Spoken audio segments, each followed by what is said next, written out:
নমস্কার। কাশীপুর উদ্যানবাটি সেই বিখ্যাত স্থান যেখানে শ্রীরামকৃষ্ণ কল্পতরু হয়েছিলেন ইংরেজি 1 জানুয়ারি 1886-তে।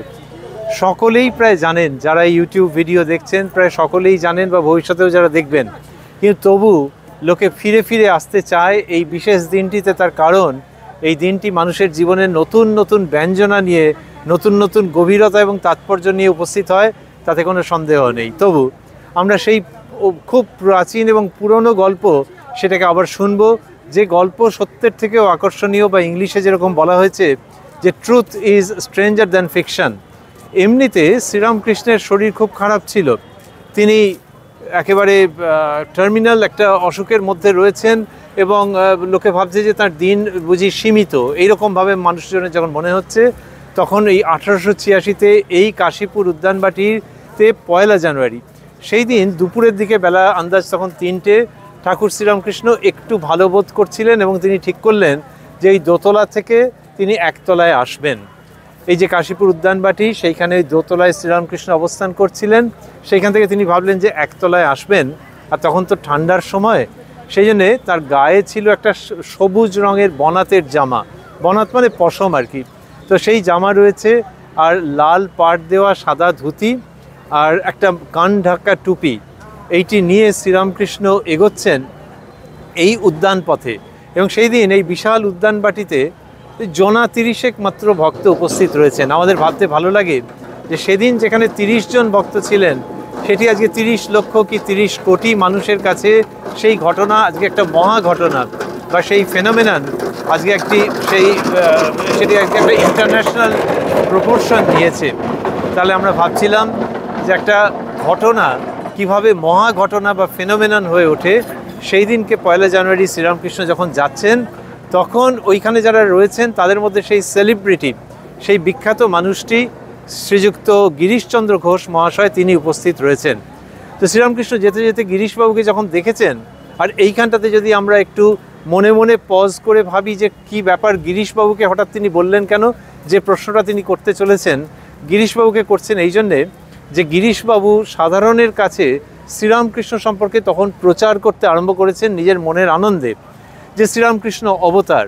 তো ওই আবার আমরা যেন সেই ছবিতে চলে আসছি, সেই চলমান ছবিতে চলে আসছি, শ্রীরামকৃষ্ণের পদচিহ্ন অনুসরণ করতে করতে আমরা অগ্রসর হচ্ছি আমাদের মনোজগতে।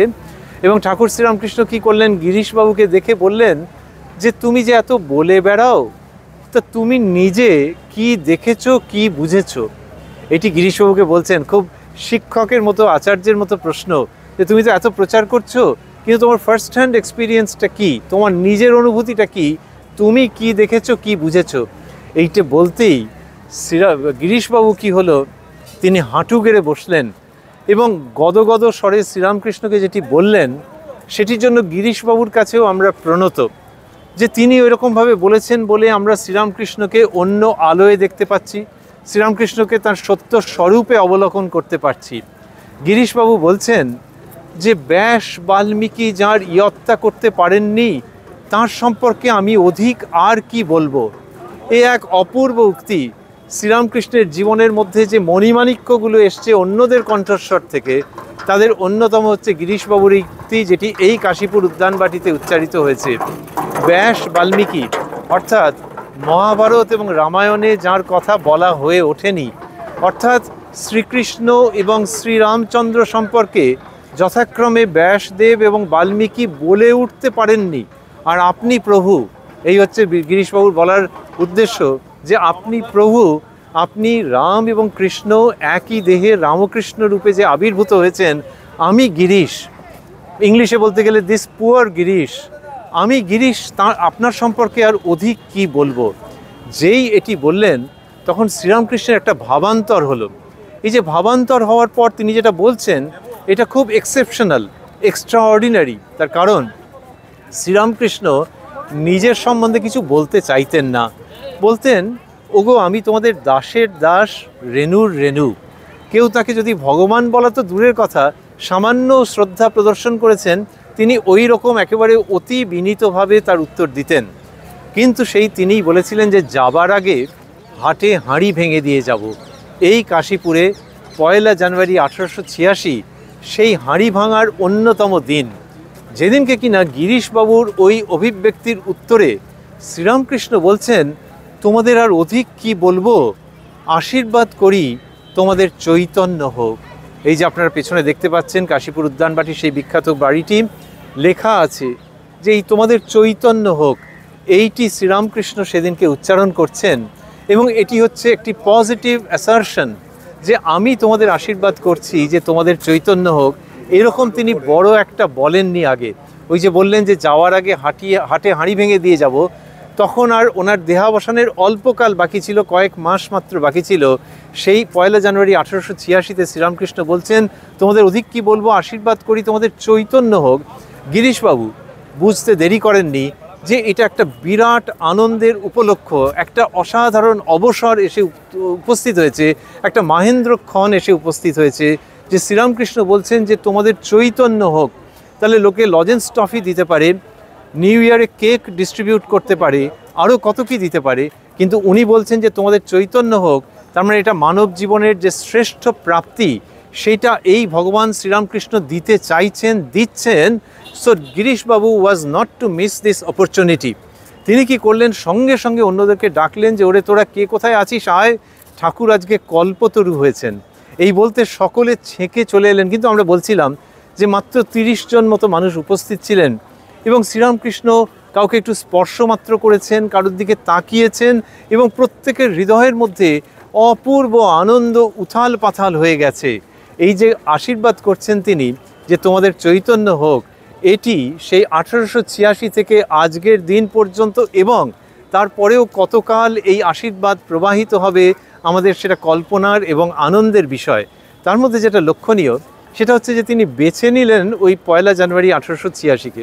বেছে নিলেন বলার কারণ এই যে বড়রা বলেন, যারা জ্ঞানগর্ভ জ্ঞানী মানুষ, তারা বলেন যে এদের কোনো কাজই অর্থহীন নন, এরা কিছু করেন মানে তার পেছনে অর্থ থাকে।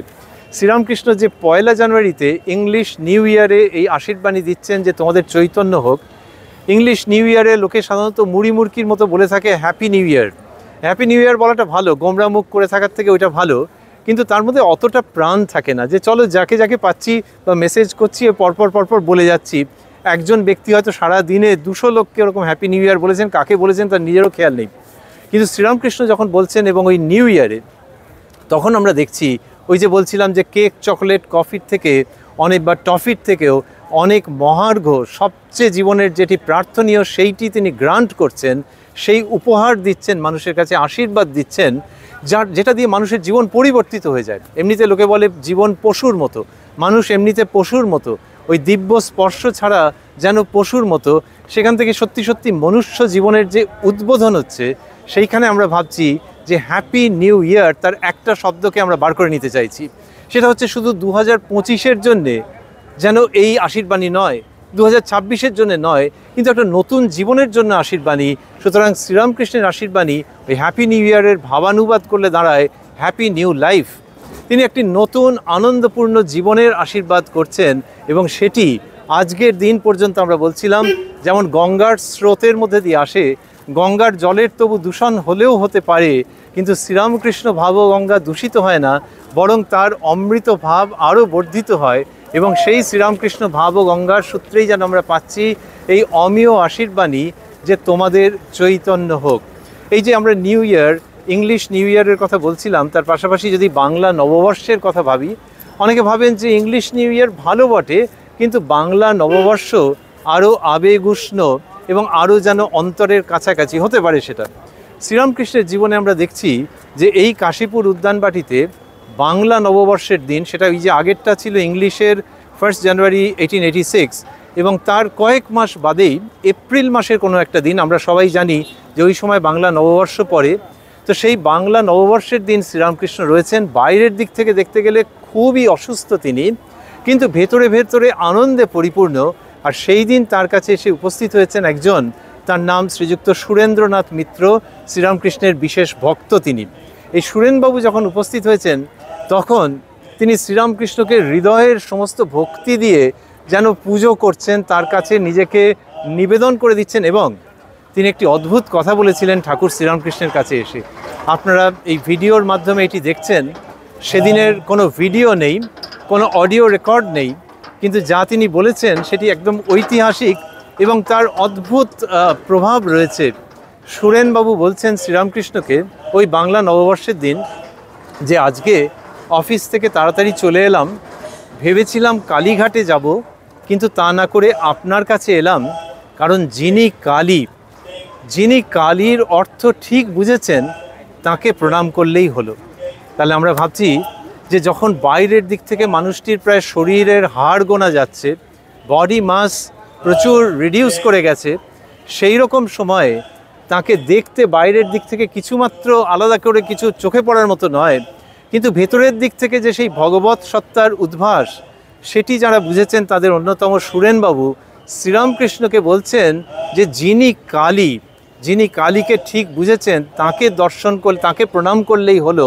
সেখান থেকে আমরা বুঝছি যে বাংলা নববর্ষও থাকবে, ইংলিশ নিউ ইয়ারও থাকবে, কিন্তু এই সমস্ত কিছুকে ছাপিয়ে গিয়ে বোধহয় বিরাজ করবেন শ্রীরামকৃষ্ণ, যিনি মানুষের জীবনে নতুন আলো এনেছেন, মানুষের জীবনে দিব্য আনন্দের অপূর্ব সূচনা করে দিয়েছেন। সেই আনন্দ ভেতরেই আছে। শ্রীরামকৃষ্ণ বলছেন যে কস্তুরী মৃগ, সে ছুটে ছুটে বেড়ায়, যে সুগন্ধ কোথা থেকে আসছে ঠিক করতে পারে না। তারপর যখন সে বোঝে নিজের নাভি থেকে এই সুগন্ধ উত্থিত হচ্ছে, তখন সে আর ছুটোছুটি করে না, এক জায়গায় বসে থাকে। মানুষের নিজের মনের মধ্যে সমস্ত আনন্দ রয়েছে, সেটাকে যখন সে বুঝবে তখন আর সে 5 জায়গায় ছুটোছুটি করবে না। আর ওই যে সুরেনবাবু বললেন যে যিনি কালী, ওই দুটি শব্দের মধ্যে যদি আমরা থাকি তাহলে আমরা দেখব যে কি হয়েছে। যে শ্রীরামকৃষ্ণ সম্পর্কে গান আছে, অদ্ভুত গান। সেই গানে বলা হচ্ছে ভবতারিণীর পূজারী, বলা হচ্ছে আপনি করিলে আপনার পূজা, আপনার স্তুতি গান, ভবতারিণীর পূজারী ঠাকুর তুমি হে আমার প্রাণ। ওই যে ভবতারিণীর, মা ভবতারিণীর পুজো করছেন শ্রীরামকৃষ্ণ, সেই ভিডিওকে যদি আমরা মনে মনে দেখি, ভিডিও তো তোলা নেই, তাহলে যেন ভক্ত সাধক দূর থেকে হাত জোর করে তাকে বলছেন যে আপনি ভবতারিণীর পুজো করছেন বটে, কিন্তু আমার মনে হচ্ছে আপনারা দুজন এক। আপনি করিলে আপনার পূজা, আপনার স্তুতি গান, ভবতারিণীর পূজারী ঠাকুর তুমি হে আমার প্রাণ। তাই যখন নববর্ষে, বাংলা নববর্ষে সুরেনবাবু বলছেন যে আজকে আর কালীঘাটে গেলাম না, যিনি কালীর অর্থ বুঝেছেন তাকে প্রণাম করলেই হলো, তখন আমরা বুঝতে পারছি এই কাশীপুর উদ্যানবাটিতে দাঁড়িয়ে যে আমরা একটা বিরাট সত্যের মুখোমুখি। যিনি মা ভবতারিণী, তিনি এই শ্রীরামকৃষ্ণ রূপে যেন আবির্ভূত হয়েছেন এই আধুনিক কালে। আর সেই তিনি নরেন্দ্রনাথকে জ্ঞানের কথা বলছেন, হাসির কথা বলছেন, সবাই হেসে কুটোপাটি খাচ্ছে। আর সেই তিনি এই কাশীপুর উদ্যানবাটিতে 1 জানুয়ারি 1886-তে আশীর্বাদ করছেন যে তোমাদের আর বেশি কি বলবো, আশীর্বাদ করি তোমাদের চৈতন্য হোক। তাই যে ভূমিতে আমরা দাঁড়িয়ে রয়েছি, এই ঘাস, মাটি, বায়ু, গাছপালা, স্টেজ, অডিও, এই সমস্ত সত্য, কিন্তু তার থেকেও বড় সত্য হচ্ছে শ্রীরামকৃষ্ণের আশীর্বাণী। এবং তার থেকেও যেন বড় সত্য হচ্ছে এইটি যে শ্রীরামকৃষ্ণের মধ্য দিয়ে মা জগন্মাতৃকা, মা ভবতারিণী স্বয়ং এই জগতে আবির্ভূত হচ্ছেন এবং আমাদের আশীর্বাদ করছেন যে তোমাদের আর বেশি কি বলবো, আসলে এর থেকে তো বেশি আর কিছু হয় না। সেই জগন্মাতৃকা মা ভবতারিণী শ্রীরামকৃষ্ণ রূপে কল্পতরু দিবসে আশীর্বাদ করছেন যে তোমাদের চৈতন্য হোক।